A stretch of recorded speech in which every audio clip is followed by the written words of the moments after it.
Happy Tuesday and welcome to Cleveland Browns Daily, brought to you by Ballybet. Coming soon to Ohio. Nathan Segura and Gibbe today with you. Actually, it's going to be me and you, Gibbe. For the first hour. For the first hour? Yeah. And then what happens? The Hoff. You know what's coming. Oh, baby, the Hoff. Gotta love that. Well, first of all, obviously wish we had better football news for everybody out there. We don't. It is what it is. We've had a chance to digest that since the disappointing loss to the New Orleans Saints this Saturday, 17-10.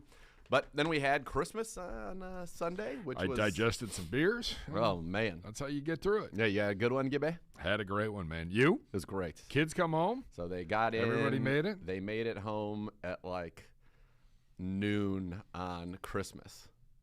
They couldn't get out Thursday, Friday, Saturday, and then they were able to get out Sunday and get in, I should say. Getting out wouldn't have been a problem in Florida, but then they got in on Sunday and then got them, and we had the best time. Everybody loved their gifts. It was a great year of gifts, and Arden got us gifts. She got us some Christmas vacation, ugly Christmas sweaters that says, "Why is the floor wet, Todd?" I don't know, Margot. Great. Yeah, it was great. And then we had everybody over, 11 people, and did the prime rib up, and it was delicious. Saw it. Oh, I saw God. it on the videos. It's so beautiful. It was so beautiful. Did you have any leftover? So there was a little bit left over. Yeah, I've had a couple of bones already that were leftovers, and then there's like one probably 2-inch slab left over from 14 pounds. That's it. What is the reheat instructions? Because I feel like people just assume you just nuke it, and that's not a good decision for any kind of food. I'll re-sous vide it. Really? So you just put it in, and you put it like not quite the temperature that you had wanted it at. So if it was, I did 132.5, so I'll just re-sous vide it to like 129, and then I'll probably pop it back in the oven at like 475 for like 3 minutes just to kind of crust up the outside again. Okay. And then it'll be like it'll be good as new. It'll be good as new. Nice. So yeah, did that. Had a so Sunday, I was down going in my fantasy league going into Sunday. The guy that I was playing against was totally done. His whole squad was done.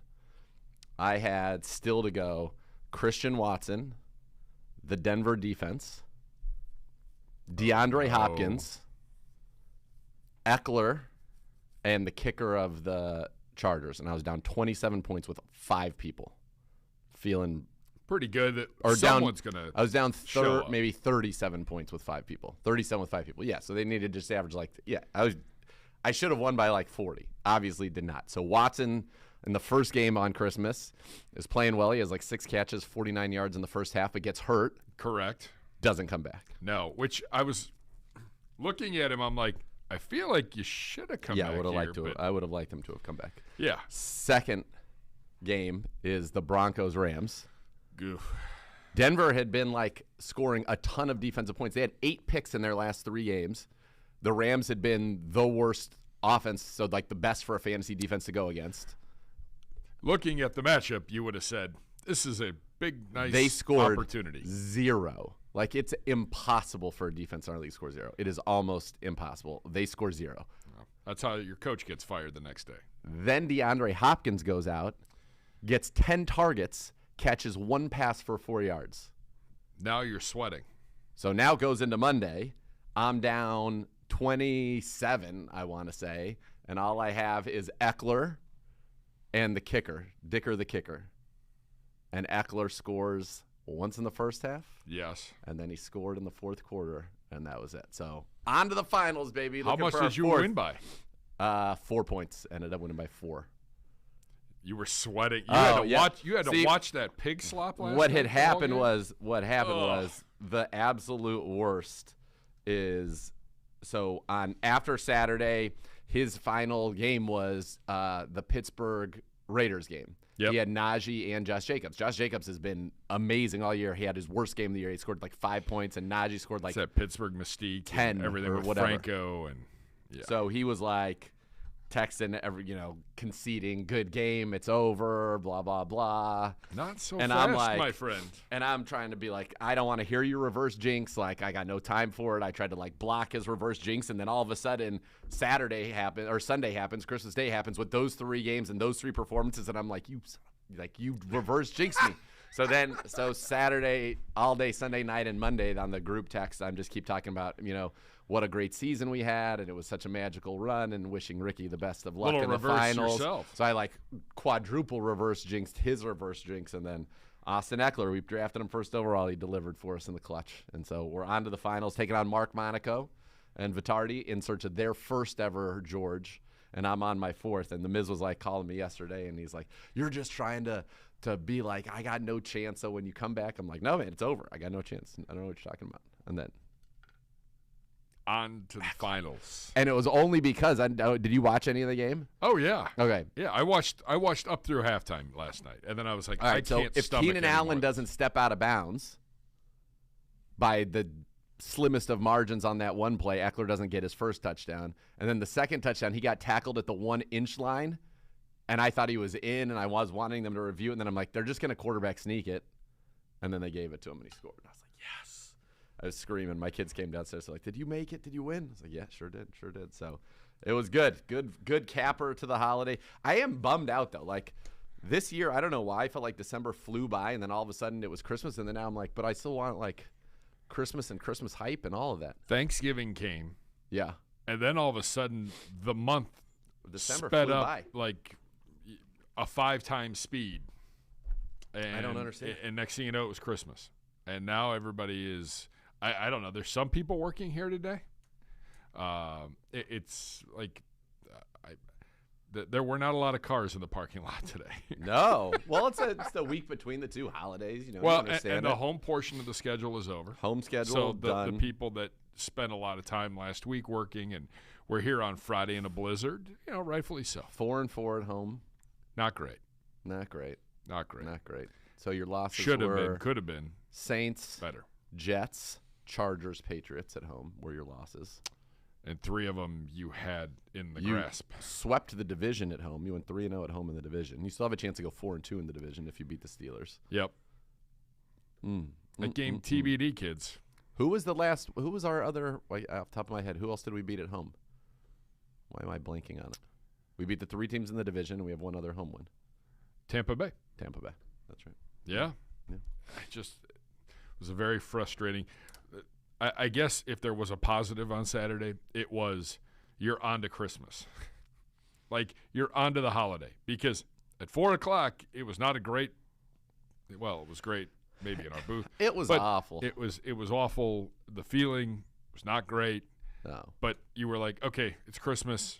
I got to put this to bed. I'll revisit this later when I can settle down and not be angry. Yeah, and then to talk about the game for a second, it felt like it turned out very much and I appreciate everybody who tuned into the broadcast because it felt like in some ways it laid out like we said it was going to. Once they made that switch to Taysom Hill, and I had talked about, how he'd only had all 17 week snaps we had talked about it at quarterback, and that this would be, probably the most that he would have at quarterback all season. Once they kind of made that switch, it was very difficult to defend, and not surprisingly so. And by the way, we also had success when we ran it with our quarterback, but we just didn't, unfortunately, do that as much as they did. And Hill's a beast, and he got Kamara going, and they got their whole team going.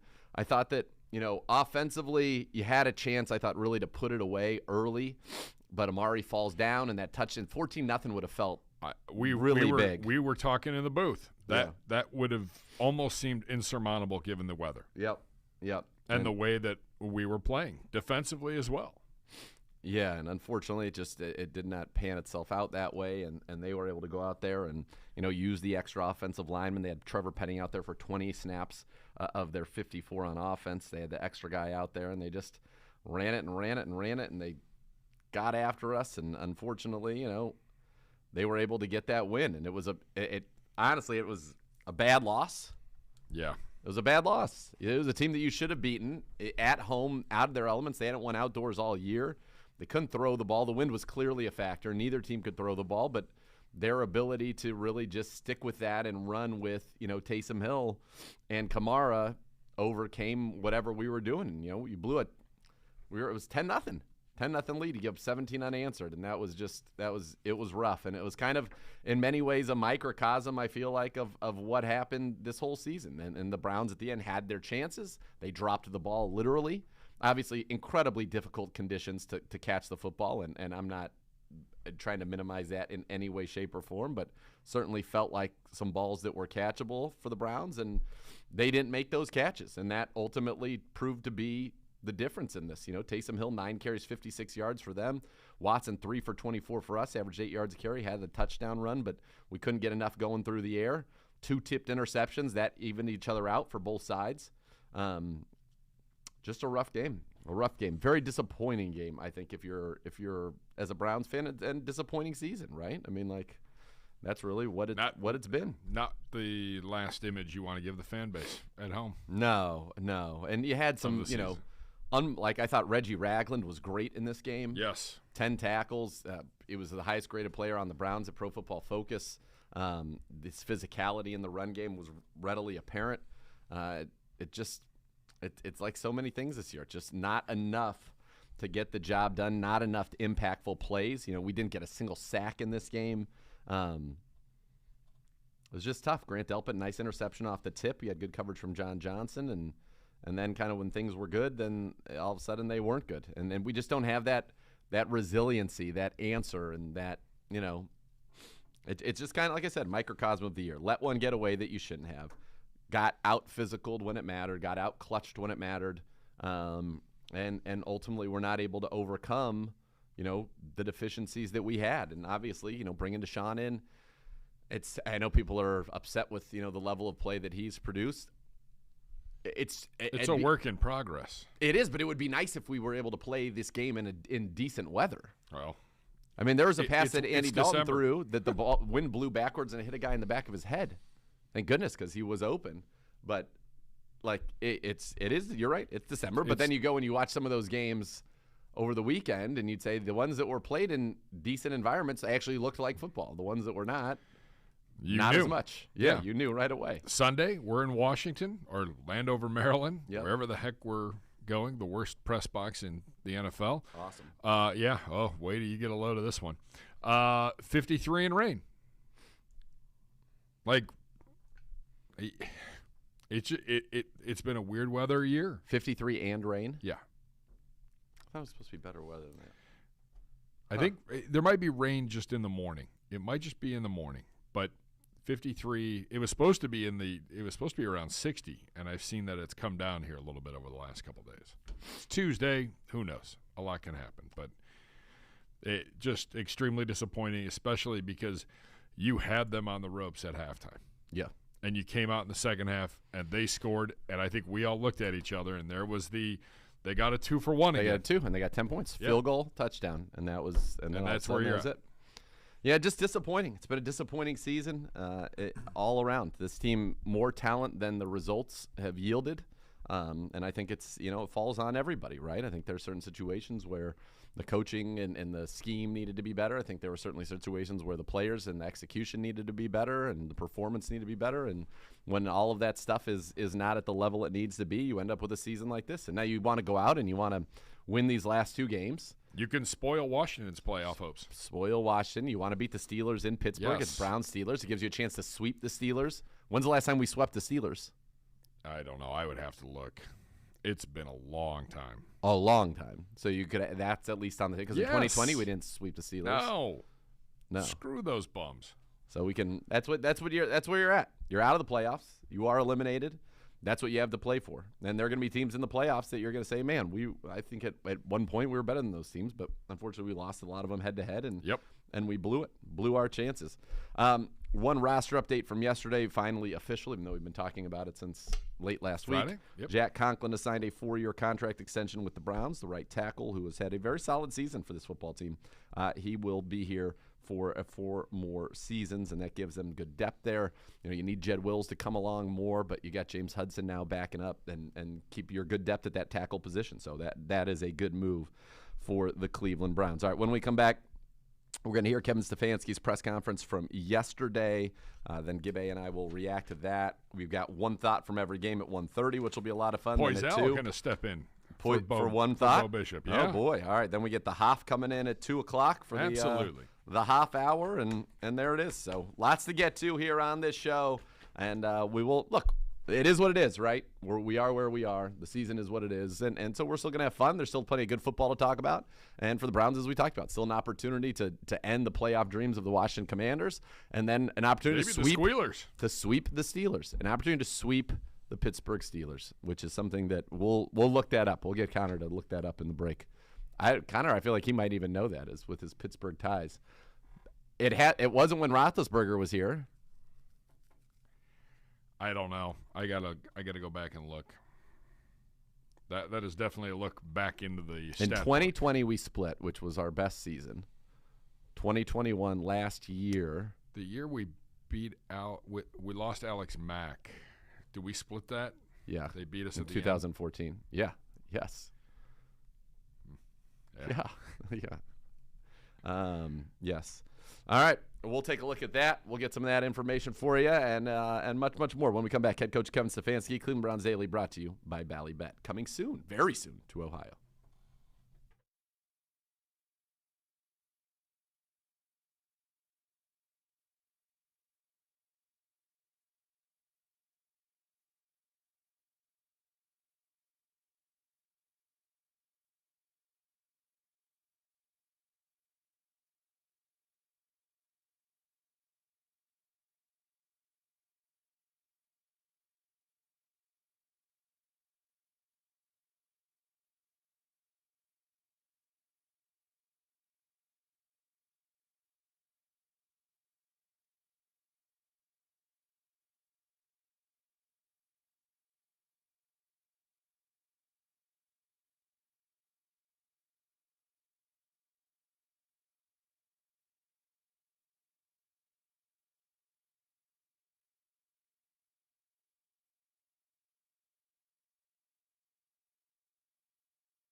Your calendars for Face-Off on the Lake, presented by Meyer, the first major outdoor hockey game at First Energy Stadium. On February 18th, the Ohio State Buckeyes will host the Michigan Wolverines here at First Energy Stadium. Tickets are on sale now, starting at just $12.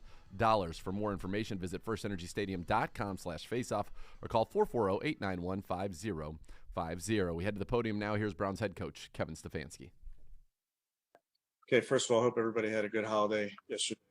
You know, On the injury front, really the only thing to report is Jadeveon is still in the concussion protocol. I'll update anything else that comes out of the next few days on Wednesday. Watching the tape, like we talked about, there were opportunities in that football game.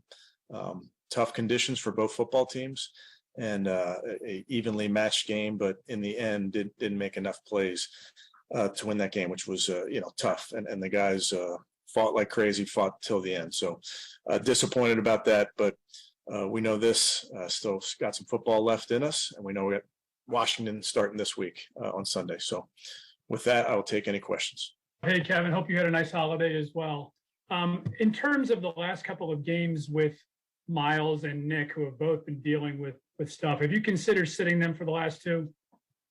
Yeah, those type of conversations, Tom, really haven't gotten into. I know this. Every single one of our players wants to compete, wants the opportunity that all of these Sundays provide. So I know all of our guys are excited about that. But as far as those type of conversations, haven't really discussed that yet. And in reviewing Saturday's game, I know the passing numbers probably started to skyrocket, especially because you had to throw being behind on those last couple of drives. But were you happy with the run-pass mix? Did you feel like the game plan was what you wanted it to be? Yeah, there were, obviously you're trying to find any which way to move the ball, trying to find ways to score points. Had some opportunities in the run game. We probably weren't consistent enough, especially on second down. And then just a couple opportunities where conditions were hard and there were some third downs where, you were trying to throw it, but really in some tough looks. So all in all, always trying to give our guys an opportunity to make a play. There were plays to be made. The wind, was very strong at times and then did die down at times as well, but tough conditions for really both teams. Yeah, Coach, in reviewing the film, what did you think of how Deshaun Watson played, how he handled the elements, and just overall an assessment of his afternoon? Yeah, I think you definitely consider how he played in the elements in some very, very tough situations. But that last drive to be on the field for that long, to make some really, really unbelievable throws in that moment. I know we didn't come down with the ball. Again, it's our guys hold themselves at very high standards, and I applaud Dave after the game. Said he should make that play. That's what he believes. And we know how tough it was, but for those guys to battle in that situation, to have the plays that they had late in the game, I think speaks to how hard they're working. Does that bode well for the future that Deshaun can get the ball through some of those fierce winds and kind of put it where it needs to go in that type of situation? Yeah, and I think, obviously that's his first time playing in those type of conditions. Again, like I mentioned, there were at times when the wind was very, very severe, and then late in that drive, in that 2-minute drive at the end there, made some really impressive throws as the wind had died down a bit. But to deal with those conditions for the first time, obviously that cold was something that he hasn't experienced. A lot of our guys haven't experienced that type of cold in the football game. Hey, Kevin, another Deshaun question. When you look back at it, could you or should you maybe have run him more, especially considering the Saints are having success with kind of those direct snap runs? Yeah, there were a couple opportunities. Scott, to their credit, they adjusted as well, and we're taking the safety out of the middle of the field and just playing him down for the quarterback run game, really selling out for it. So there's always opportunities that we're looking at in that regard, yes. And there seemed like there were a couple plays where he would kind of roll out and he had a guy in front of him. He could either keep it or dump it down. And a couple times he dumped it down. It didn't really go anywhere. Like, how do you kind of coach him, and what do you guys talk about the decision to keep it or get it out of his hands? Yeah, those are all game reps that I think you learn from. There's really the one play in particular I think you may be alluding to with Donovan in the flat. He knew. I think he knew it right away. You can always press the line of scrimmage as the quarterback and make those defenders come play you. And if they play you, you dish it. If they don't play you, you run. So he understands that. He's played that game before. So obviously there's plays that he wishes he had done something differently. But by and large, I mean, he battled like crazy. Yeah, Kevin, we've seen you in the past get real creative with the run game. even using receivers. And it seemed like Saturday might have been an opportunity to do that. Just what was your thought process on holding back on that? Because if I remember correctly, I think only Kareem, Nick, and Deshaun ended up running the ball. Yeah, there were some things. Daryl just felt like the exchanges, the quarterback to a receiver or a running back pitching it to a receiver, just didn't feel like the conditions warranted plays like that. I think the conditions really made you think long and hard about center quarterback, the long snapper to the punter, all those operational things were very front of mind. And then just how do you think Cade handled things? I know he made his couple of kicks there, but obviously with some of the home struggles that he's had this year, how do you think he handled things, and how much of an invaluable learning experience was that for him now going forward, playing in those type of conditions? I thought he handled it well. I think even in pregame, I think he was handling it really well and was kicking it well. And it's hard because you can't mimic those conditions as you can imagine. You go down to the stadium during the week, but the wind's not nearly what it's going to be. Obviously the cold's not where it's going to be. So all of those reps are important for a young kicker. Hey, Kevin, I know you mentioned David Njoku being hard on himself for not making that catch, but I know David Bell was kind of hard on himself for missing that catch that led to the Saints interception and touchdown. I guess for like a rookie, and especially a rookie who's been kind of renowned for his hands so far in his career, how much of a teaching moment is this one like for him? Yeah, those are the bang, bang plays. We had a very similar play on our interception to that Grant got. He was stumbling a little bit coming out of his break as he was trying to avoid a player. So he was going to the ground. The ball was a little bit more out in front because didn't anticipate him trying to avoid the other player. So a bang, bang play, and you mentioned it. David's a young man that we trust, the quarterbacks trust. He's been very dependable. Hey, Coach, as far as with 2 games to go, what do you feel like there is to accomplish?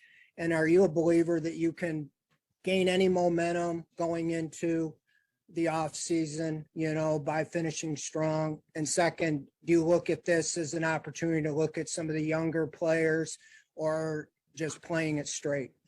Well, I think to your first point there, Fred, we do want to finish strong. You want to finish everything you do. So we understand, the scenario that we're in, but we also understand that we have an opportunity this week versus Washington. Then we got another opportunity the following week. So that's really where our focus is. Any of those big picture type of conversations are probably for another time. Hey, Kevin, why did Miles not play that first series? That was just a team thing. That was my decision. Okay. I suppose you're not going to elaborate on that? Correct. Okay. And why was it important for you and the organization to re-sign Jack? Yeah, we've talked about Jack in the past, and just all the things he stands for, and just think about the rehab that he's gone through this past year, and how hard he worked to get himself on the field, how hard he works in the building. He's really a model citizen in that regard, and what we look for, and he's played good football for us. So just felt like that was a great opportunity for us, a great opportunity for him to get something done. Yeah, just wondering, why was it such tough sledding for Kareem Hunt? Obviously, only, on his 7 carries. Was it, the situations that he was in, or what was kind of going on there? Yeah, I don't really distinguish it, Mary Kay, between Kareem and Nick.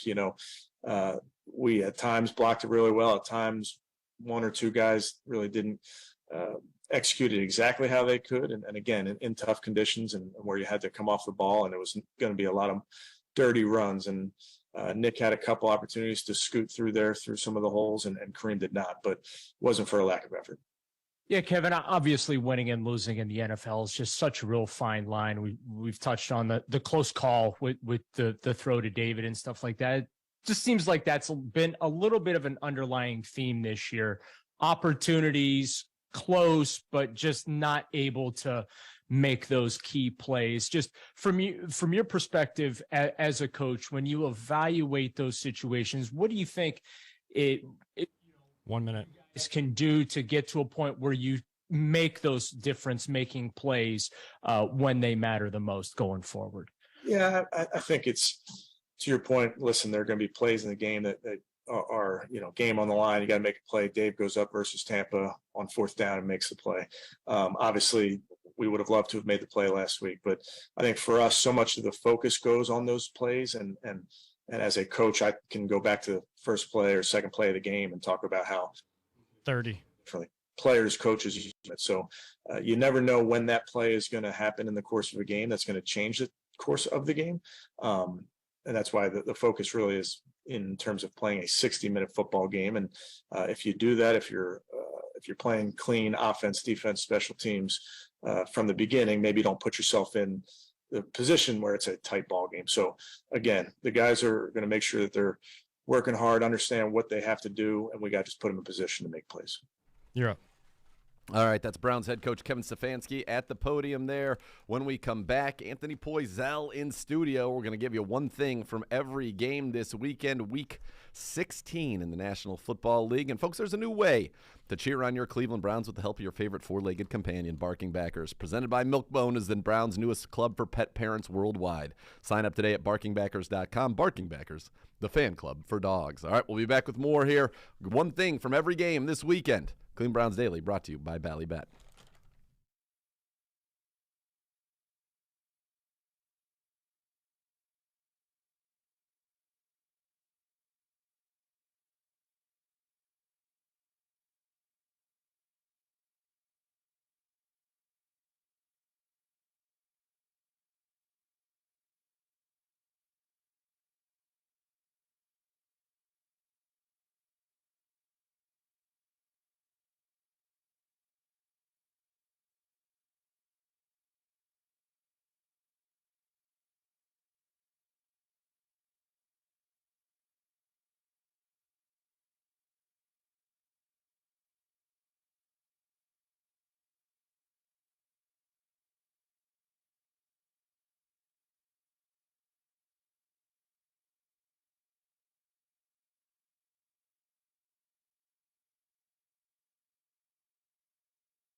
With Howard Hanna Real Estate Services is always a winning strategy. If you plan to make a move this season, we've got you covered. Because at Howard Hanna, every day is game day. Visit howardhanna.com/GoBrowns.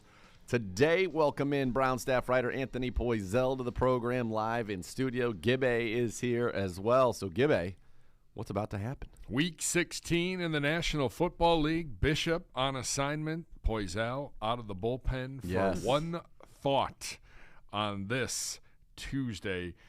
It's brought to you by Taco Bell. That's right. Love Taco Bell. I know. During the 2022 regular season, fans can head to their local Cleveland area Taco Bell to pick up a free football feast meal featuring a Chalupa Supreme. Not free, but you can go and pay for it. Correct. Yeah. Did I say free? Yeah. You said free. Not free. Not free. But a great value. It's going to feel like it's free when you hear that you get a Chalupa Supreme. Number one, after 9 o'clock, the box is $5. Yeah. It might as well be free. A beefy 5-layer burrito, a cinnamon twist, and a medium drink after 9 o'clock for only $5. Goodness gracious. Not Almost free. Not free. Practically. But amazing. It's pretty close. On the price. I may or may not have gotten one before Christmas Eve. I thought that was McDonald's. You tweeted out. I did, and I got that too. Gibbe. Knock them all out of the park, kids. Poisel, hold on. Knock them out of the park, kids. Hold on, Poisel. Okay. He's selling right now. He's doing the good work over here, so we don't question the veracity of what he's doing. The man had I'm Taco already Bell. trying to We're clean up the pumping fact Taco that- Bell right now. Yeah. So he's saying he had Taco Bell, and you're like, you didn't have Taco Bell. You had McDonald's. I got you. Well, You just, good. I bet it was great. Because Taco Bell is great. we'll have a conversation about McDonald's another time. There it is. There it is. This segment There it is. sponsored by Taco Bell. Glad to have them on board. He's gonna get the Kobe Jones, the kid treatment over here. One thought from every game Saturday and Fact check. Sunday. No, Maybe even a little Monday night as well. All right. Kicking things off, late Saturday night, Christmas Eve in the land of hot dog water. The Squealers knocking off the Raiders 13-10 to keep their playoff hopes alive. Las Vegas' playoff hopes still alive as well at 6-9. I have no idea how, but yet they are. Poisel, one thought from you on the big win over the Raiders by the Pukers. I mean, yeah, the Steelers, they just don't die. And we've known that for years, and that's going to live up again this year, is that, this is just how it's been under Mike Tomlin, is they just find ways to stay in the playoff race until the very end. And that's what they're doing again. Did it obviously on a very, very chilly, cold, freezing, just like we had here night in Pittsburgh. They took advantage. The defense played really well. They took advantage of Derek Carr throwing 3 interceptions. And guess what? It's week 17 now, and they're still in the playoff race. Zagura, one thought from you.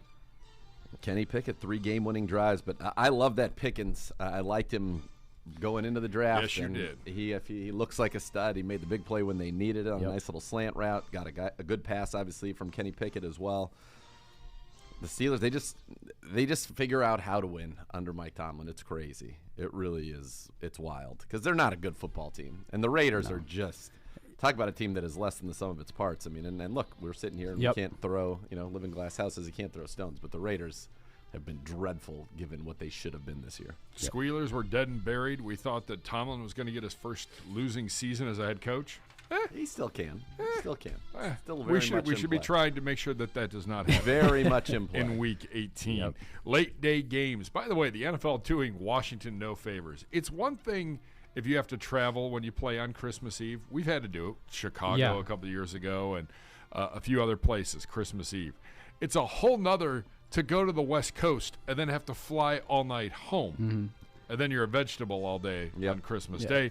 The Commies had to do that. 49ers 37, Commies 20. Washington got to take care of some business. This is a big game for them, a big week for them versus the Browns. 49ers continue to put themselves in a nice little position to make a playoff run. Zagura, one thought from you. Yeah, the Niners are ridiculous. Brock Purdy, now the second quarterback since 1950 to start 3-0 with multiple touchdown passes in each of his first 3 career starts. Crazy. The other Hall of Famer Kurt Warner in 1999 when he won the MVP and the Super Bowl MVP that season, which was also his first. The Niners defense is so good. It's wild. They're going to get Debo back. They are, are they the best team in the NFL right now? I think they very well may be. Cincinnati You can make might an have argument something to for say sure about that. Yeah. Cincinnati, though, the way that and we'll get to that game later on, but they were up 22-0. Yeah, They took their foot off you got to be the careful accelerator, with and that, then though. they You gotta be but that's careful still with that. how to not that's get still it not going. good. Like, The Niners are and- stomping everybody. And the Patriots still had a chance to very much win that To game. win on it, that drive. yes. I mean, if it wasn't for that fumble, they would have had it there. But no, Brock Purdy, I think is. I mean, you just read off that stat, Nathan. Like he's the real deal, I think, right? Like he's definitely going to help the Niners win in the postseason. I know a couple of weeks ago we were like, can a guy Debo's coming back to practice this week too? Yeah, I mean they're only going to get better in that way. So I think he has a real shot of potentially making Trey Lance a backup QB next year if he's able to win a few more playoff games. I don't really know if there's even an argument for it. So, the Commanders also had a top 5 defense, and they still put up 37. This wasn't just another, kind of like a squeaky win. This was a dominant win. It was a win of great importance. So I think you're right, Nathan. I think Niners have a legit argument to be the top team in the league right now, and they'll be just fine in the playoffs. All right, on we go to the NFC East, the Eagles victory parade and NFC East clinching parade. Well, I think they've won the NFC East, but they have not clinched the number 1 seed. Mm-hmm. That is on hold for another week after Dallas goes in and knocks off the Eagles 40-34, the final score. Zagura, one thought from you. What a fun game this was. Mm-hmm. This game was a ton of fun to watch. What resilience by the Dallas Cowboys. You thought maybe after that early pick 6 that would be it, and then Dak was unreal. CeeDee Lamb, A.J. Brown, Devontae Smith. You want just like stars in this game. I thought Minshew played well. Obviously couldn't get it done at the end there. He was close. I felt bad for him. I did too. He played very, very well. Yeah. It was just awesome. Fun game. Great fantasy game. It had everything you wanted. Best game of the weekend. Yeah, for sure. The thing that I think I take away most from that is really that I just hope that they play again in the postseason, and I hope they play again in the postseason with Jalen Hurts as the quarterback, because I think that the Eagles would probably have won that game if Jalen Hurts was the QB, although it's not saying Gardner Minshew didn't play bad. He played great. I just think that game can be even better if Jalen Hurts is under center for Philly. What a great shootout. I hope we get another rematch of that in the playoffs. So this game was in Dallas. Dallas is 8-1 at home, 3-3 on the road. They're probably going to have to go on the road for the entire duration of the NFL playoffs. And yet Tampa Bay, who has a losing record, they get a home game. Yeah. That's the way it works. Have you guys had garbage? We'll bring that up with the Hoff later on. Yeah. Have you guys talked about or had an argument about whether or not a team with a record that bad, even though a division, like that's been an argument that people have been having all week about whether they should. It's an annual tradition. Right? Okay. There's at least one hot garbage team that shouldn't be hosting a playoff game. What do you mean? We're gonna Win have your 2 division. of them. That's how it goes. No, whatever. That's how it goes. By the way, that was Philly's first road loss of the year. So they were 7-0 going into the game on the road. Impressive indeed by the Dallas Cowboys. The Buffalo Bills 35, the Chicago Bears 13. Bears now 3-12 on the season. Buffalo 12-3, and trying to vie for that number 1 seed. Poisal, one thought from you. Yeah, I think the biggest thing for me here is just that the Bills' defense is really peaking at the right time, which bodes well for how they're going to do in the playoffs. They haven't allowed, I went back and looked at this, they haven't allowed more than 30 points in the last 6 games. All of them have been wins. They're on a 6-game win streak now, and they haven't allowed more than 100 rushing yards in 5 of those games. So they're playing really well against, they played some good running backs in that time too. Nick Chubb was one of them. And they're just, it seems like they're peaking at the right time for the playoffs, which the same can be said about a lot of the teams that have been in that top tier all year. And I just think, a 35-13 win over the Bears shows that even more. Zagura. I was most impressed by their running attack. When they can do that, I feel like they would be unstoppable on offense. Cook and Singletary, 23 carries, 205 yards, 2 touchdowns. It's like a Cook breakout game, it seems like. It's happened. It's been kind of bubbling to the surface, but then they never fully commit to it. I feel like Cook could be a monstrous star. Yeah. I mean, when have the Bills ever committed to a running back? Like, I think it's good that they're going to have a variety of guys that are playing at their best right now. I'll tell you what, they better get one, and they better figure out who they're riding with sooner rather than later. Yeah. Well, it's going to be Singletary or Cook for sure, but Cook's ready, I think, to be a real star. I think so too. Yeah. Yeah. By the way, the Bills maintain that number 1 overall seed. However, the tough test comes a week from now when they go to the nasty Natty, to battle the Bengals. All right, Baltimore 17, Falcons 9. Ravens continue to find ways to win. They clinch a playoff spot, now 10-5 on the year. Zagura, one thought from you. Again, enough to win, not pretty. They got to get Lamar Jackson back. It's weird how they said he was going to be back, and then now they're not so sure. And this happened last year, by the way. Yeah. This went through the whole month of December. He missed like the last 6. It's Maybe he'll play. Maybe he won't play. And it's not good that this is, the contract is all looming behind us and what's going to happen. That's part of the problem. I think he's going to end up with the Jets. That's my hot take. That's what I'm calling. That is a hot take. There it is. Maybe he goes to Tampa. I mean, Tom I Brady think goes somewhere else. I think the Ravens still franchise tag him. If I think they're going to trade him. It sounds like. I don't know. It's a lot of people talking about that. That's the way out there. One thing that stood out to me was that Demarcus Robinson scored the only touchdown of the game. First wide receiver of the Ravens to catch a touchdown since week 3. Yeah, that's crazy. If you had him on your fantasy team, congratulations. You played him. Are a winner. If you're starting him in a playoff team, then team something bad happened. Yeah. There were plenty of bad things. All right. Carolina continues to stay in the mix, and they've set themselves up with a big matchup with Tampa Bay on Sunday. Winner pretty much taking all here. Carolina takes down the red-hot Detroit Lions 37-23. Poisel, one thought from you. I think Sam Darnold might be playing himself into an opportunity to start again for Carolina next year, and he's 3-1 since he's came back. Hasn't necessarily been blowing the roof off the place, but obviously a 3-1 record when a team like the Panthers is in the middle of a playoff hunt is pretty impressive. So, and I'm not saying it'll be great for Sam Darnold to be back for Carolina next year if that happens, but I don't know how they're maybe going to get a better quarterback than that, considering their draft position might not be that high with the way that they've played, and I don't know what cap wise and free agency what they do. So if Sam Darnold keeps playing well and even gets him the spot in the playoffs, then yeah, he's going to be around next year. Segura. Last week they couldn't run the ball. This week they could run it like crazy. The Carolina Panthers set a team record. So wild. Steve Wilkes doing a heck of a job. Mm-hmm. He's doing a heck of a job there. Disappointing loss though for the Lions. If you're the Lions, this was a game that you wanted to win and be able to continue to control your own destiny, and they just got beaten up by the Panthers. All right, up next, the Vikings hold on yet again. The Giants, what seemed like a horrible loss, not so horrible considering everybody else in the NFC did them a favor and lost as well. Vikings 27, Giants 24. Segura, one thought. Why in the world did the Detroit Lions trade T.J. Hawkinson at all? Number 2, in their own division. It's stupefying. Yep. 13 catches, 109 yards, and 2 touchdowns. He's had at least 3 catches every game that he's been with the Vikings. He's been huge. Justin Jefferson, it's like giving him another weapon, and now they've got Hawkinson, Jefferson, Cook, and then Thielen can still make plays. Osborne makes plays at times.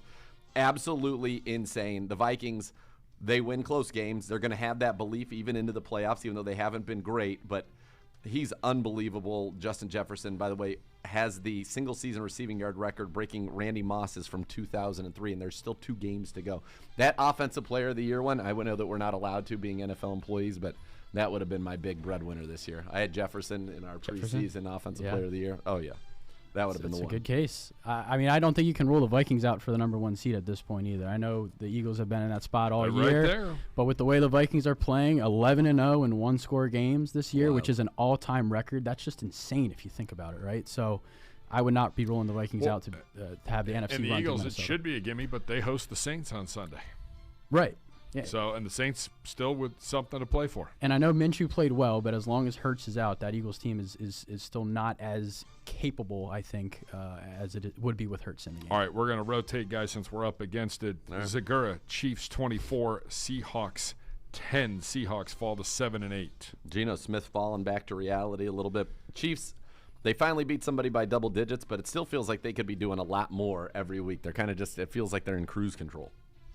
AP, Bengals 22, Patriots 18. I know, Segura, actually you have a thought on this, so I'll come back to you. Yeah, I mean, I keep going really big picture with some of these just because it's the end of the year and you kind of really know where teams are going to end the season. But how much better can the Patriots really get over the next 2 years than this, right? I mean, they're very clearly a 500 team. It feels like that's their ceiling with Mac Jones as the QB. They lack big playmakers outside of Ramondre Stevenson, who didn't even have a good game, and now they're in a division where 3 other teams all appear to have long-term futures. I think Robert Kraft's got some decisions to make here this offseason. Oh, yeah. By the way, this stat, Marcus Jones receiving touchdown, punt return touchdown, interception return touchdown as a rookie, only other player in the Super Bowl era to score 40-plus yard touchdowns each of those ways in his entire career, not just in one season, in his entire career.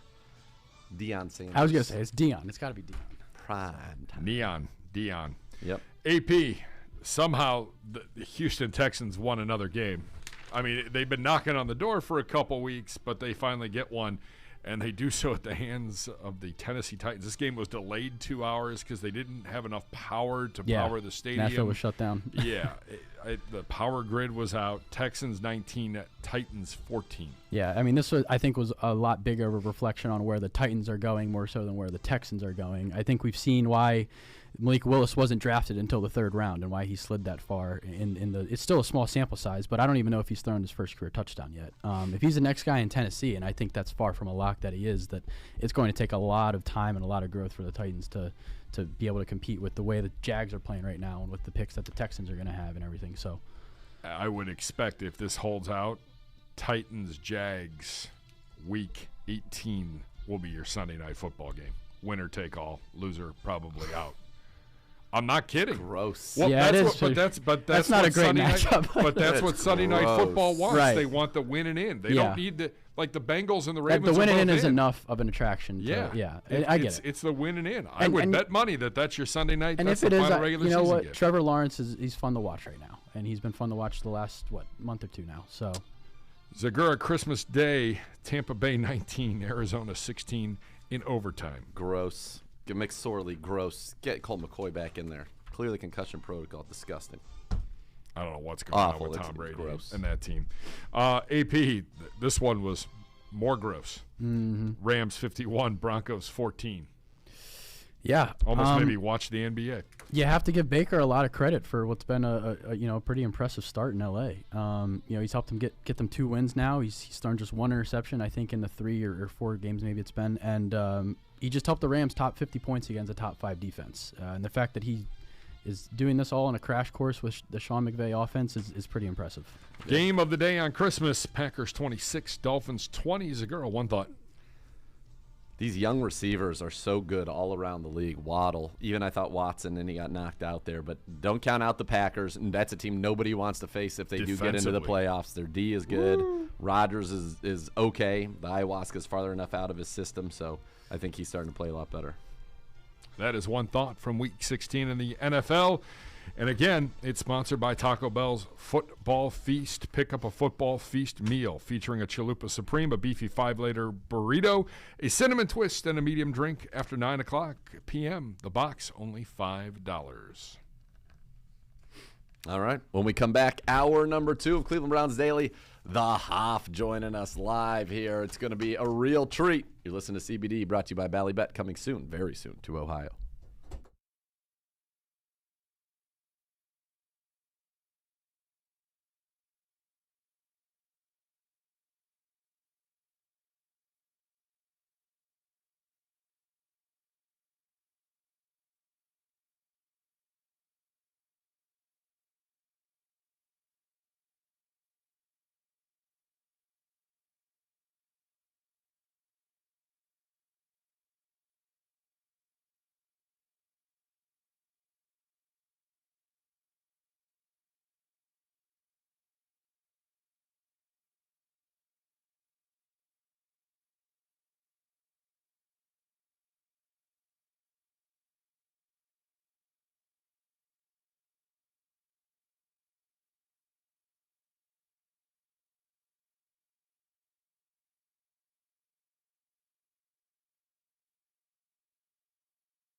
OBM, the official printer partner of the Cleveland Browns. While you depend on your Browns to win, you can always depend on OBM because we tackle any size office. Call 216-485-2000 or visit ohiobusinessmachines.com. Today, hour number 2 of Cleveland Browns Daily, brought to you by Ballybet, coming soon to Ohio. And kids, we've got Christmas is not over. Presents keep coming, and this present is the Hoff. Joe Thomas joining us live. What's up, Hoff? What's going on, Z? It's good to be chatting with you. After a few days under the weather, the Christmas was not as joyful as we'd hoped. I think I got whatever you had last week over the Christmas holiday season, and I'm just starting to feel a little bit better right now. Yeah, so I got it. I started to feel it last Saturday night, and then Sunday probably is when it first started. The Sunday after what game was that? Not the Saints game, the week before that, the Ravens game. Sunday after the Ravens game. I'll be honest with you, Hoff. It's now the Tuesday, so we're at day 10. I'm still not 100%. I don't know what this thing was. Very nasty, but I'm planning on getting back in the gym today, though. This will be the first time I've been even felt like I could get in the gym, and that's what I want to do. So that's what I'm going to do. So you'll get through it. The good news is that the main symptoms subside pretty quickly, and then it's just more kind of like your voice and general malaise. And I know for you with your vocals in the past, you've had some issues there. So just keep it rested. I'll do a lot of the heavy lifting today, Hoff. There we go. I appreciate it. I'm doing the Tennessee Titans Dallas Cowboys game on Thursday for Westwood One Radio. Oh, awesome. My first ever foray into national color radio broadcast. Let's go. Of course, I can't smell anything because I'm so congested. So I'm hoping it works its way out before Thursday. Otherwise, the radio listeners will not be very happy with my first foray into the radio broadcast booth. Pump the Halls, the menthol ones, the blues. Those things, just keep a steady diet of those in and that'll open everything up a little bit, and then also cool and soothe the throat, keep it moist in there, so you'll be good. Oh, Hoff, what a treat for everybody. Now I know what I'm doing on Thursday. I'm putting on the radio. I'm listening to the Hoff. That'll be fun. Too bad, obviously, the Titans offense is struggling, but the Cowboys, that'll be a fun one for you. Yeah, the Cowboys are hot, so obviously it's a big game for them to try to continue that momentum, and I don't think there's a strong chance that they win the NFC East with the Eagles, because the Eagles have to lose their last 2. The Cowboys would have to win their last 2. But I think more than anything, just kind of continuing their hot streak. Dak played probably his best game of the season last week against the Eagles. So for them to continue that into the playoffs is huge.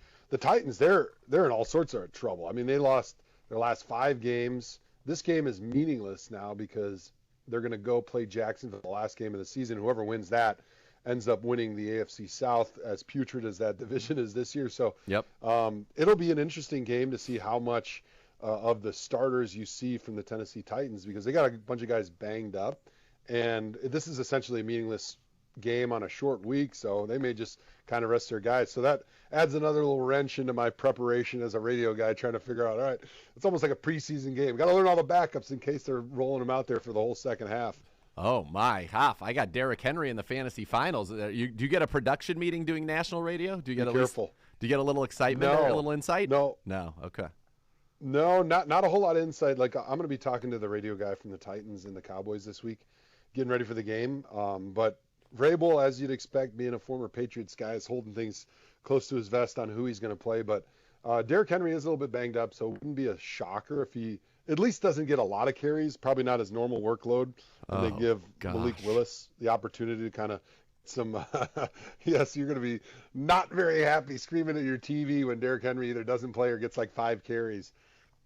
All right, Hoff. You got to shoot me a text the more that we get here. You shoot me a text and let me know what's going on here, because this is big stakes. Absolutely. Other than feeling a little under the weather, how was your Christmas?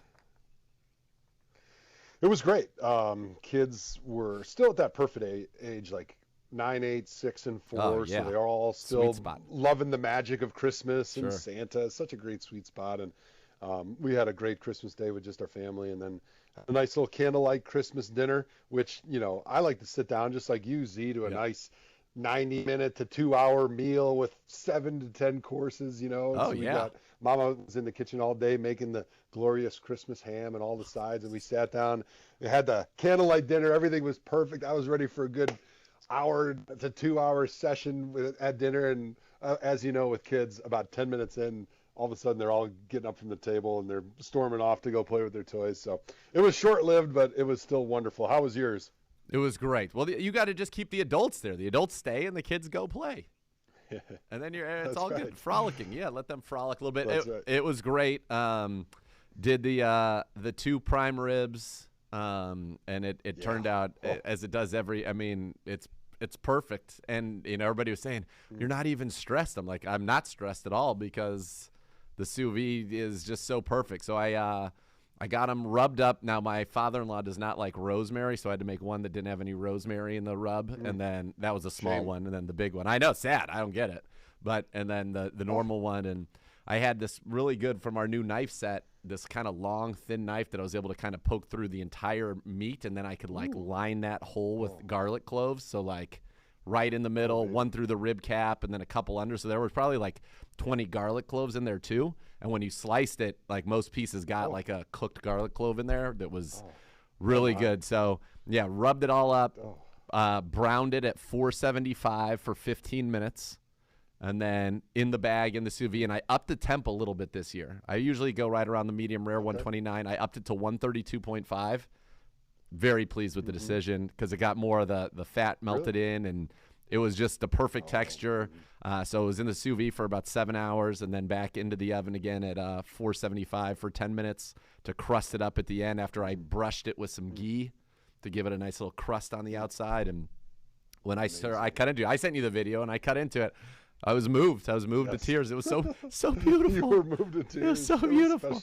That was a special video. I'm going to save that in my phone. If I'm ever feeling down, just see the joy and the glory on your face when you sliced into that epic piece of meat. There's nothing better when you slice into it and you get to see the color. You're like, success. And even though I knew it was going to be good, and then we keep it simple. We had a bunch of different apps. So we had kind of like an hour and a half like app window with various wines and whatnot, and then the dinner is a simple 3-ingredient dinner or 3-item dinner. You got your prime rib.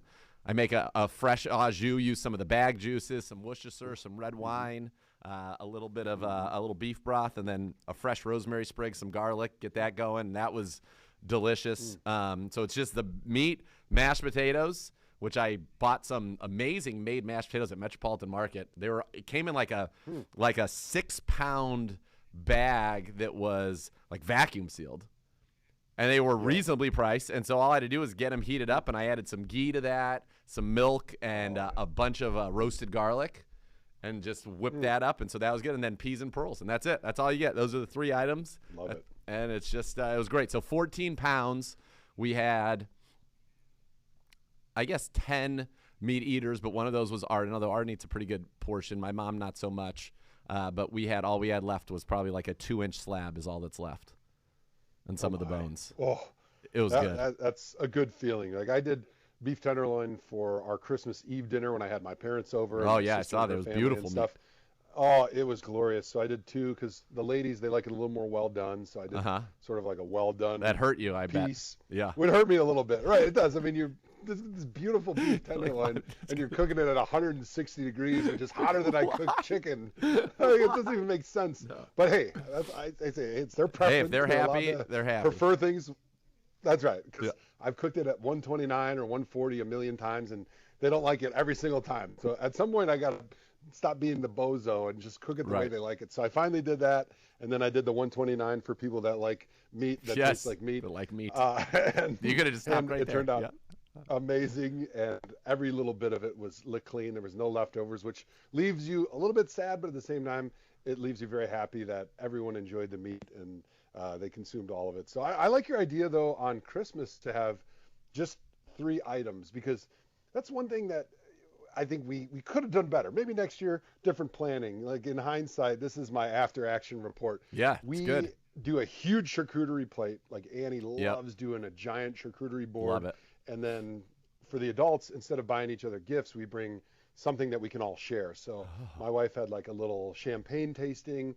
My dad had like a special drink. It was kind of a version of like a Manhattan that he had to make for everybody. And like, it was mostly just booze and like food to share and stuff. And then we dig into this giant charcuterie tray, and then you go upstairs, and then there's like 13 side dishes and two meat courses and mashed potatoes, and we've got squash, and it's like almost too much Yeah, because you kind of want streamline to it. focus on your favorite things. So I Right. think streamlining is definitely one of the improvements we can make for next Christmas. Yeah, we went big on the apps. So I'll shout out again Metropolitan Markets, this nice market on the east side, and they have this great kind of like frozen app section, and everything's really good. So I got these little like crab claws, you know, the kind of the little. I think there's maybe snow crab claws, and it's like got a poof of meat that kind of comes out of it. So I got like 60 of those, like a couple pounds of those, which were awesome. So that was kind of the cocktail, and then I served that with some Elmo's cocktail sauce. We had this like mustardy dipping sauce, and then also I had some truff in case somebody wanted to just go straight into the truff because truff's so good. Then we got from Metropolitan Market duck quesadillas, so like mini duck quesadillas. It's easy hold, and they're delicious. Mini crab cakes, which are always a win. Kayla loves this, a brie and like raspberry puff pastry that's again frozen, and you just pop them right in the oven. And then these Maui, they called them Maui shrimp spring rolls, and they were little bite-sized spring rolls with a full shrimp in each little spring roll. And so people went to town. There was nothing left on the app, so that kind of gave you all your seafood and your variety right there. And then the streamline was good because the oven was all I needed to do was just to finish the meat. Nice. And then I had the stovetop, and I just had mashed potatoes in one pot and the peas and pearls in the other, and I just had to get them, warm basically. And then it was, then we were just good to go, man. Good to go. It was a delight. How was the Latour, the Hoff? Was the nose that allow you to enjoy the sweet tastes? Yeah, I mean, I certainly enjoyed it, but like I was telling you, you can tell it's a fantastic bottle of wine, and you can't fully appreciate it if you can't smell anything. No, it's hard. Like, it's I an was important so stuffed sense. up. It was crazy, but definitely enjoyed it. The wife loved it. She was, kind of on path. She was like, I don't know if I want any wine. As soon as I popped that, she was like, all right. She smelled mine, and she goes, why don't you just pour me a little glass? And then we ended up both drinking half and half in the whole bottle because it was so good. Good. So thank you for that. Oh, That yeah, was for sure, of course. a delightful gift for Christmas. Thank you. What a treat. Absolutely. Good. All right. So we've talked about all the joy, all the merriment. Now we got to talk about, just real quickly, we'll do it after. You want to do it after the break, Gibbe?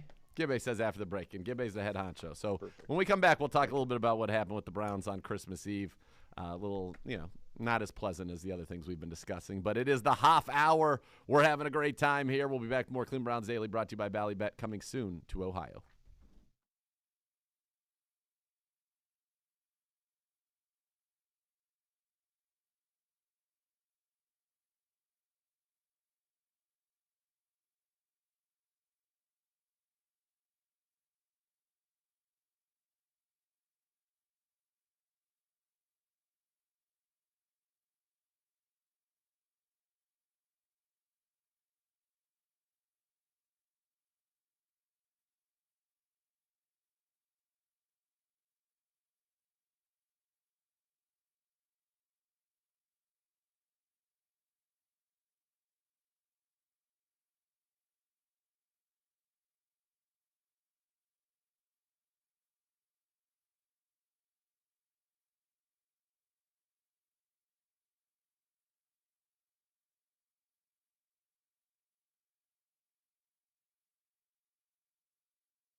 Quite like tailgating touchdowns and Twisted Tea. If it tastes just like real iced tea, you know why?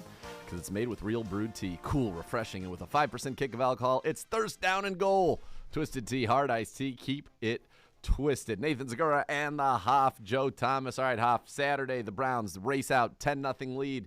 You're feeling good. The weather is awful. It's cold. And then the Browns go cold, ice cold. They give up 17 unanswered. They lose 17-10. What went wrong? What did you see? What happened, Huff?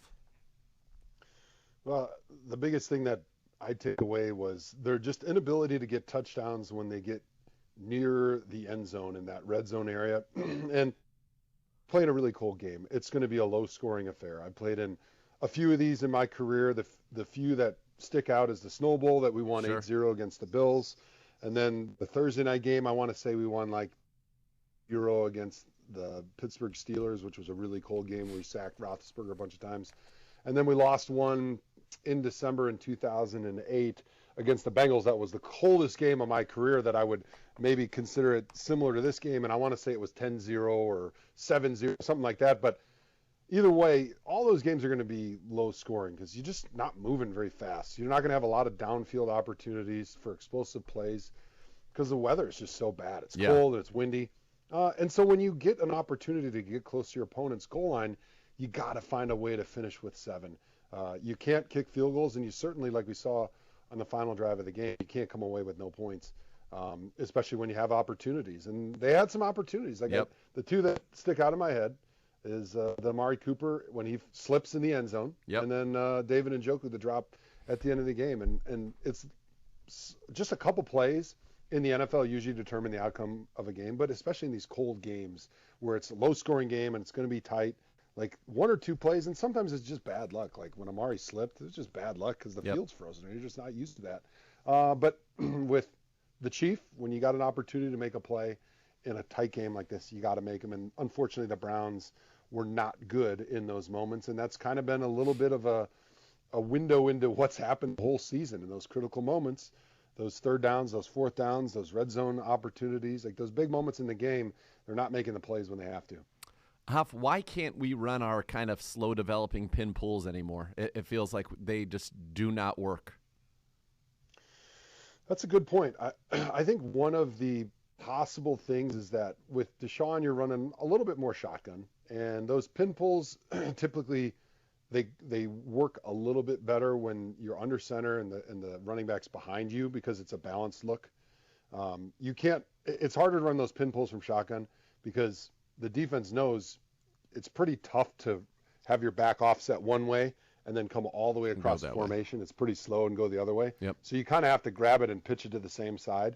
Now, that's not saying that's the only way you can do it, but it tightens your playbook and the number of different ways you can get to those concepts, and the defense knows it, right? So that they can have little tips pre-snap. That would be maybe one of those things I would say possibly, but I still think that was one of the things that they were the best at,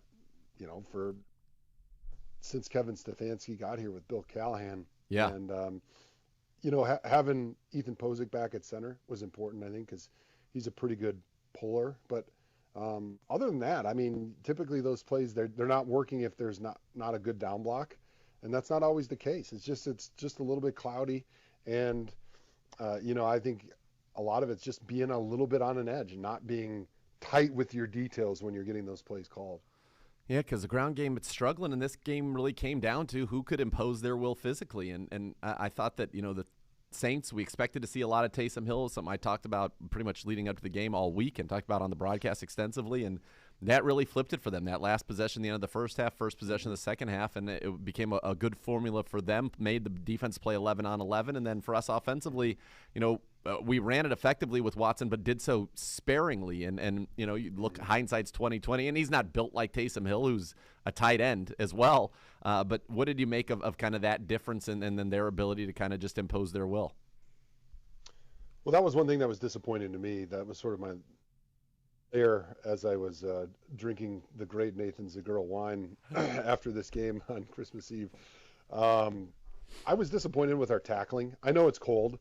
I know that it's not tackle dudes that are big like Taysom Hill and David Johnson, Alvin Kamara. Like that's not fun, but that's your job in those environments.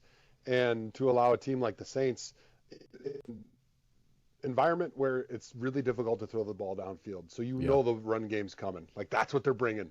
It's that type of mindset game.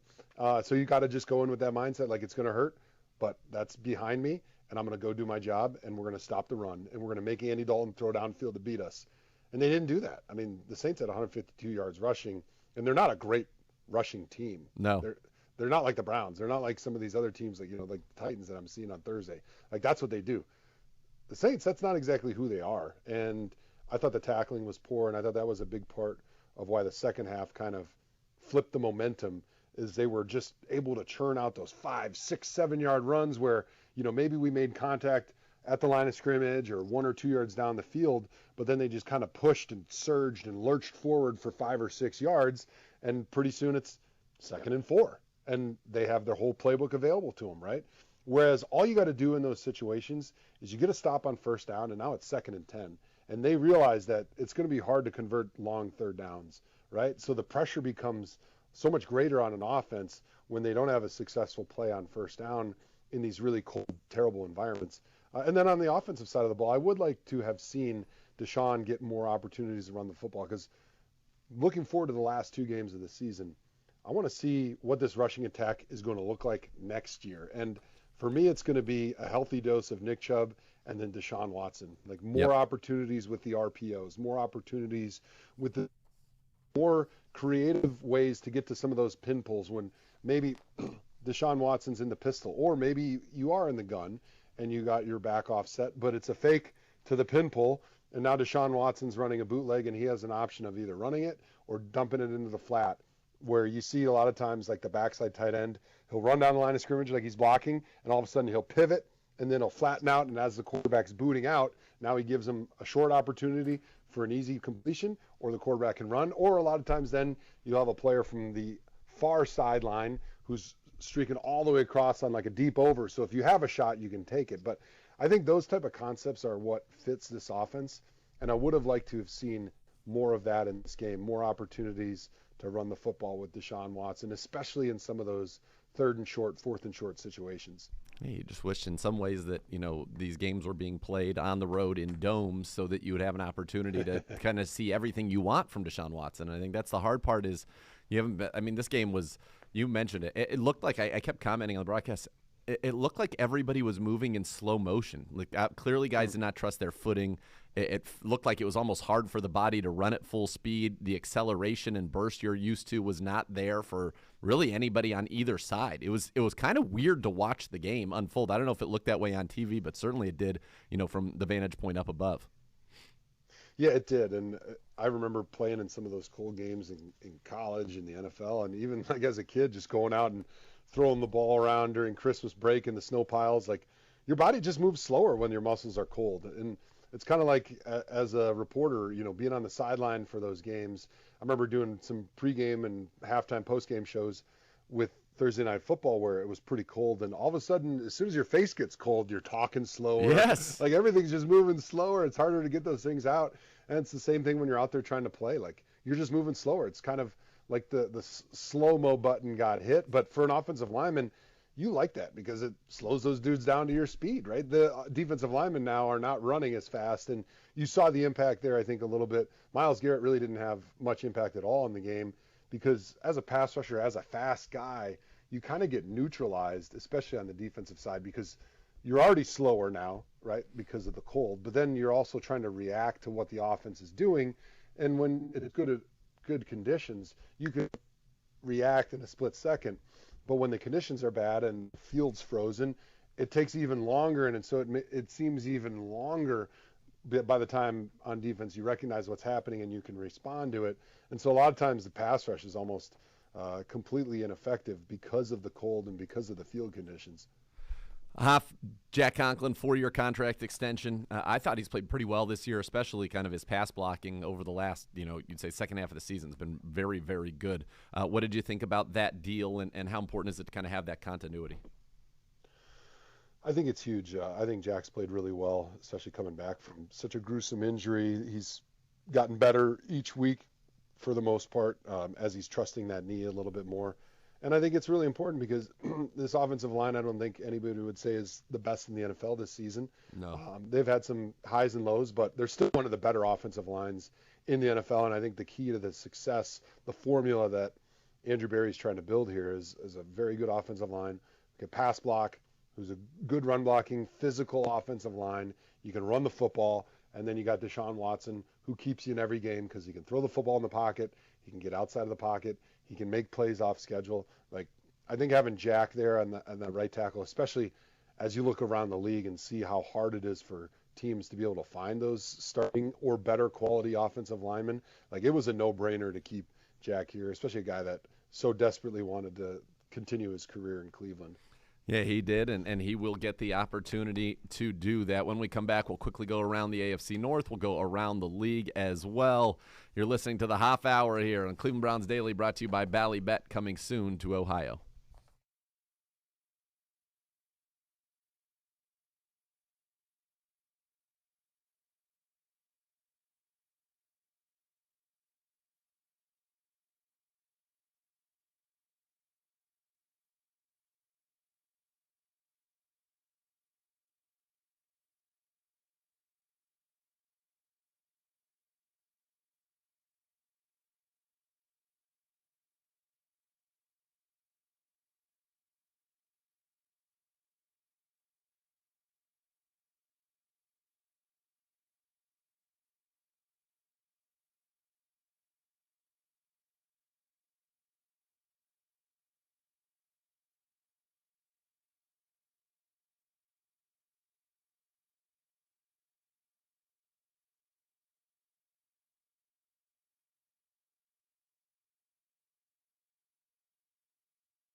Accident caused you injury. Call the injury lawyers at 1-800-ELK-OHIO for a free case review. Elk and Elk, proud partner of the Cleveland Browns. Joe Thomas with us. Let's go quickly around the AFC North. The Bengals in first, 11-4. Ravens second, 10-5. Steelers jumped to third at 7-8 after that late rally to defeat the Raiders on Saturday night. So, Hoff, let me ask you this: what's going on with the Raiders, and what did you think of Kenny Pickett to George Pickens? Couple of rookies, big plays late for the Steelers. Yeah, I'm not sure what's going on with the Raiders. They started the game pretty good, and then all of a sudden it's like the wheels just fell off. They weren't really able to do anything offensively pretty much the rest of the afternoon. I know Pittsburgh's got a good defense, but you got to be able to score more than 10 points in a game if you're expecting the win. They were able to keep it close. They lost 13-10, but Kenny Pickett kind of had a little bit of a signature moment already in his rookie year, being able to come back on a night that was very special for a lot of Steelers fans as they honored Franco Harris with his tragic passing this past week. And George Pickens looks like an absolute stud out there. I mean, watching Kenny Pickett throw to George Pickens is going to make Steelers fans pretty happy. And I'm not real happy about it myself because I was hoping for some offensive lack of success there for several years as they try to figure out their quarterback position. But Kenny Pickett looks like he's grown really well into that position every single week. He's got the confidence, he's got the moxie, and he's putting together some pretty good performances here already in his rookie season. All right, around the NFL, the Broncos fired head coach Nathaniel Hackett. They should have done this weeks ago. They should have done it really after the first game when it was obvious he did not know what he was doing. But they made the decision after an absolute debacle against the Rams. What do you think of that? Yeah, I mean, it was a long time coming, which is weird to say about a head coach who's only been there one season. But the team just looks disorganized. They're in disarray constantly. There was no progress at any point during the season. No. And you give a first-time head coach who's, figuring things out with Russell Wilson a little bit of leeway at the beginning of the season, but you want to see some progress. And to be embarrassed by Baker Mayfield and the Rams, 51-14. I mean, Baker's been there a couple weeks, and he looked like the one that had been there forever. Not Russell Wilson going against Baker Mayfield. It was just sort of a bizarre game how bad the Broncos are because they're supposed to have a pretty good defense, but I guess when you can't just piss a drop on offense, it just puts so much pressure on your defense, and then all of a sudden the levees end up breaking. And I think it'll be interesting. We kind of knew that Nathaniel Hackett was going to get fired, but I want to see what the Broncos are going to do with Russell Wilson, right? Because he's got the big contract. Yep. Obviously, they gave up a lot to get him, but they've got new ownership. The Walton family bought the team, and they may be willing to just swallow their medicine and just say, hey, we got to get rid of Russell, find out what we can get for him, and just start over at the top with head coach, quarterback, and wipe the slate clean. Be a lot of dead money they'd be dealing with, but maybe it's a sunk cost at this point for the Denver Broncos. The Buccaneers, they got a win in overtime over the Cardinals on Sunday, but today Cardinals defensive end J.J. Watt announced that he will be retiring after the season. J.J. Watt, it certainly the beginning of his career in Houston was probably the most dominant defensive player on the planet. Hoff, where does he rank for you? Peak of his powers as guys that you had to deal with. And how often did you have to deal with them, or was he always inside of when we played them? He was mostly inside when we played against him. Occasionally he'd bump outside, and then later on in his career he kind of found a home a little bit more on the right side of the offensive line, playing kind of over that right guard, right tackle. And he had so much freedom, especially when he was in Houston, to kind of do whatever he wants. And then the guys that were playing behind him at linebacker would just try to clean up the mess. And I think that's part of the thing that made him so special was his unpredictability. Like, he'd be lining up over the guard, and you look at the defense and the structure and where guys usually are gap assigned, and you couldn't predict whether he was going to be in that B gap, the C gap, the A gap, because they gave him freedom to go wherever he wants because he was just so good at making guys miss with that swim move. I mean, I think he probably had the best swim move of any guy that I'd ever seen. And that's still to this day what's getting him home in Arizona, like his ability to kind of feel the way the offensive lineman is leaning, put enough pressure on the offensive lineman to get the lineman leaning out over his toes a little bit, and then do a quick snatch and a swim with the arm over. I mean, that's basically his entire game, and it's still amazing for a guy that doesn't have a ton of moves. Works almost every time, and I think at the peak of his dominance, he wasn't as dominant as Aaron Donald on a one-play basis, but on a 70-play throughout the entire course of the game, I would say he's the most dominant player I ever saw. Wow. Because he just played so hard, like sideline to sideline. He was in on every play. He was knocking balls down if he couldn't get to the quarterback. He was tackling the running back in the backfield for TFLs in the run game. I mean, he just did it all, and he was impactful on every play. You know, not to say Aaron Donald ever disappears, but he'll go stretches where he's not making big plays, and then all of a sudden he shows up with some enormous plays when it matters. But I can't ever remember any, even his brother TJ. Like I don't think I ever remember seeing anybody play as hard as JJ was playing in those 3 seasons that he won Defensive Player of the Year. Yeah, he's a special and incredible career. He will likely head to Canton when it is all said and done, I would imagine, because dominant. I mean, the resume more than speaks for itself. All right, this is from Gibbe. He wants to know, do we need to reseed playoff teams at the end of the season? As of now, the Jags and Bucks would have home field advantage in the first round of the playoffs with losing records because they won their division. I think it's fine. I think if it ain't broke, don't fix it. What do you think, Hoff? I actually like that idea. I know a lot is always said when you have these teams that win their division with losing records about, you know, what should we redo in the playoffs to maybe make it more fair? And, you know, one of the options is just take the best 7 teams record-wise with tiebreakers, right? I don't like that. I like giving credit to guys that win their division, to teams that win their division, right? So I think that's good. But once you get into the playoffs, I would like to see a reseed so you aren't seeing these teams that are just bad. Like, I'm going to be honest, if the Buccaneers make it, I think they're a bad team.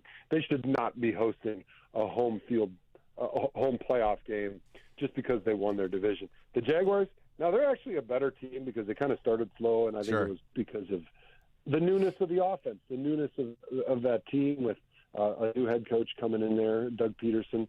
But now that they're rolling a little bit, like they're a team that you look at them and you feel like they would be deserving if they win their division to host a home playoff game. But I do like the idea of a reseed just to make it a little bit more fair and not give guys credit just for kind of falling off the log and winning a crappy division. Well, I know. I hear you. I just think winning your division is something to it. Everybody played the same schedule basically, right, in terms of in that division, and that gets you something. I go back to, and if I'm trying to remember what year this is. The Seahawks went into the playoffs with a 7-9 record, and the New Orleans Saints had to come in and play them, and that was the one where they the erector registered on the Richter scale. Beast Mode had his big touchdown, the 67-yard touchdown run. And look, I mean, it's the playoffs. I think it's cool that you win your division, you get a home playoff game. If you happen to be the best of the worst, lucky for you, I guess. Yeah, I like to eliminate luck when it comes to NFL playoffs as much as we can. No, I understand the excitement and the joy, but maybe, if anything, that game is an example of why you should reseed, because for the Saints, you know, they're a dome team. They're obviously, if they're going to be playing in New Orleans, that's a much different game. It goes completely differently. They might have even won that game. I mean, obviously, hindsight's total BS to be talking about a game that happened that long ago. They need to win their division, Hoff, and then they'd get to play. Seattle. Yeah. Yeah, I get it. But the division's tough. Like, sometimes you look at the NFC East right now, the 2 best teams in the entire NFC are the Giants and the Cowboys. Yeah. I mean, not the Giants, the Eagles and the Cowboys, and the Giants are probably going to make the playoffs too.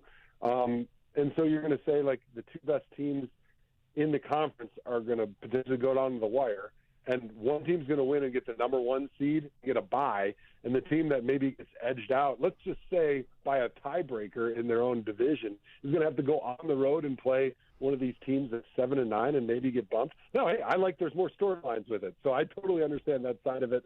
But from a potentially fairness standpoint, making sure that the regular season has as much value as possible, especially as we're adding games, giving teams that finished with a much better record better favorability with home field and who they have to go and play in the playoffs, I think seems like a fair trade-off as you're adding regular season games. There it is. There's the case from the Hoff. Mine, I say keep it the same. I like the fact that the division, you get to, if you wanted to beat some of your division, sweep them in the season. You got a chance to control. I feel like there's more control over who wins their division rather than the other stuff. Because you play basically the same record or the same schedule. Basically, there are certain differences where you matched in seeding, but you'll play the same representative in the other divisions.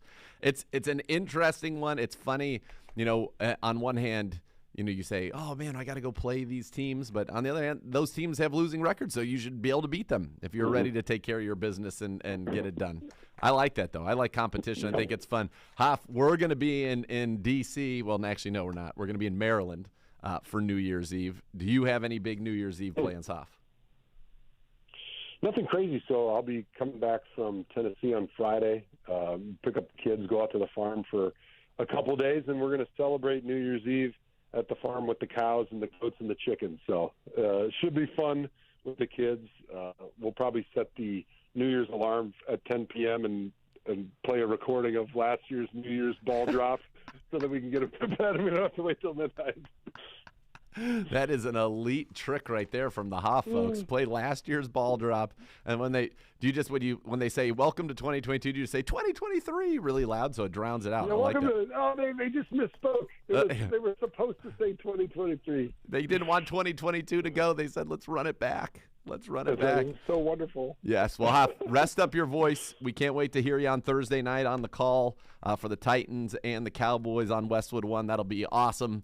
And everybody, I think, is going to really enjoy that. So rest up the voice. Thanks for the time today, and we'll talk again soon. We'll do. Happy New Year's Eve. Thanks for having me on. Of course. And hope to see a Browns win there in D.C. next weekend. You and me both, brother. You and me both. All right. So when we come back, we're going to wrap everything up here on Cleveland Browns Daily. It's brought to you by Ballybet, coming soon to Ohio.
Waste and Recycling is a family-owned and operated company. Whether you join us as a customer or as an employee, you'll become a part of the family. Visit www.rumkey.com to learn more. All right, Gibbe.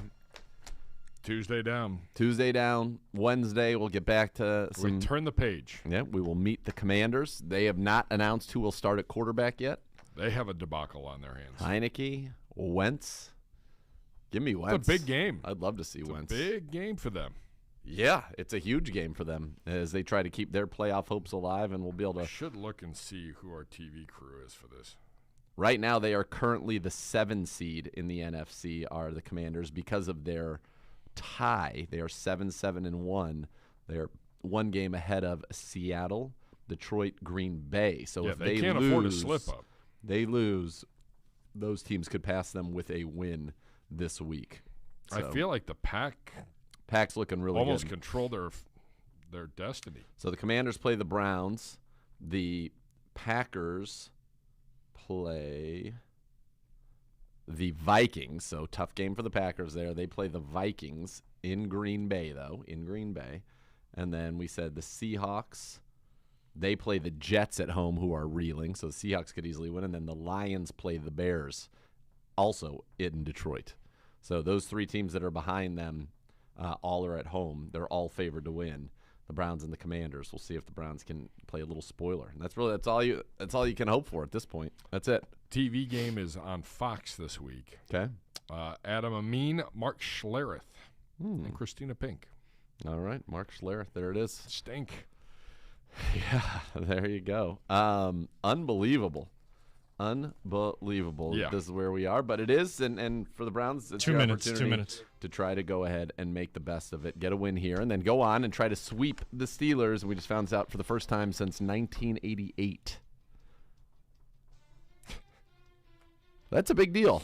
It's a really big deal. I'd obviously like to win this game so you have a little momentum. We can have a little fun next week, and then we talk about that. And let's go out and go. Let's go get 2 wins here, please. Yeah, got to do it. I mean, Steelers win. If you have to win one of these 2, you want to beat the Steelers. Yes, 4-2 in the division. That's how weird a year it's been. You go 4-2 in the division, and still, and that means that you would go 4-7 outside of the division. Not great. That's with a win over the Commanders, by the way. Commies. Yeah. Without that, you could go 3-8 outside of the division, which would be just. Come on, it's New Year's. Come nuts. on, give me something. 1 minute. A lot of positivity. We're gonna be hanging out together in Landover, Maryland. Yes, bringing in the new year. So the Browns will be back to work tomorrow as they get their preparations going for this game against Washington, which is it's gonna be a playoff game for the Commanders. So it's gonna at least have a fun playoff feel, and then maybe we'll get a good feel for the one in Pittsburgh to close out the season as well. I want to thank the Hoff for being with us as always. For Gibbe, in for Bo. It'll be Gibbe and I again tomorrow. Yeah, Poisel will join us a little higher or lower. 30. Coach Stefanski's presser, a few other things. Yeah, meet the Commanders. Meet That's the all commies. coming up. You're coming up next here for you guys on this channel. The next level is next. Thanks for listening to Cleveland